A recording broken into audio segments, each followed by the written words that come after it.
सड़कों पर सियासी तमाशा क्यों?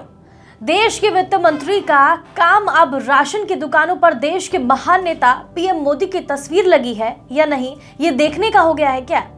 और अगर तस्वीर ना हो तो वित्त मंत्री जी को इतना गुस्सा आ जाता है कि वो जिला कलेक्टर को सार्वजनिक रूप से फटकार लगा देती हैं। वित्त मंत्री निर्मला सीतारमण इतने पर ही नहीं रुकी। उन्होंने आईएएस अधिकारी से कहा कि जब भी मोदी की फोटो या बैनर लगाए जाते हैं, उन्हें फाड़ दिया जाता है या हटा दिया जाता है। क्या आप एक जिला कलेक्टर के रूप में सुनिश्चित कर सकते हैं कि भविष्य में ऐसा ना हो? मैं इस स्थान पर वापस आऊंगी और जांच करूंगी। दरअसल तेलंगाना को पीएम गरीब कल्याण योजना के तहत केंद्र से 23,95,272 मीट्रिक टन खाद्यान्न मुफ्त मिल रहा है और 1,91,00,000 लाभार्थी हैं। केंद्रीय मंत्री निर्मला सीतारमण भाजपा की लोकसभा प्रवास योजना के तहत 1 सितंबर से जहीराबाद लोकसभा क्षेत्र का दौरा कर रही हैं। न्यूज एजेंसी IANS के मुताबिक शुक्रवार को निर्मला सीतारमण कामारेड्डी जिले की एक राशन की दुकान पर पहुंची।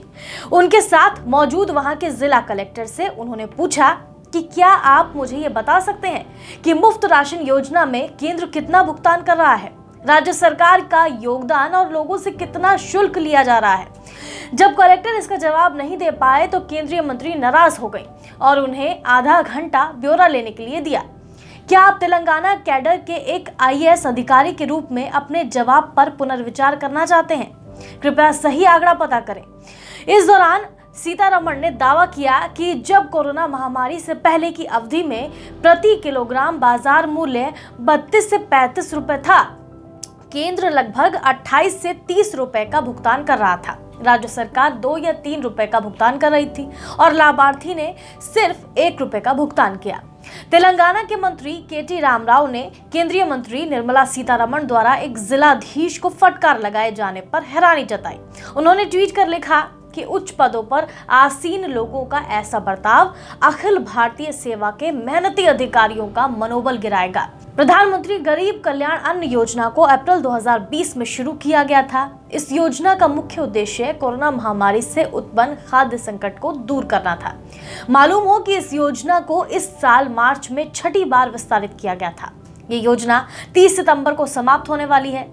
तेलंगाना सरकार के डिजिटल मीडिया निदेशक कोनाथम दिलीप ने लिखा, भोजन का अधिकार संविधान के अनुच्छेद 21 के अनुसार एक मौलिक अधिकार है। इस देश के लोगों को खाद्यान्न उपलब्ध कराना एक संवैधानिक और संसदीय दायित्व है, न कि एक ऐसा एहसान जो केंद्र सरकार अपने नागरिकों पर कर रही है। उन्होंने कहा कि भोजन का अधिकार मोदी से पहले था और उनके बाद भी रहेगा।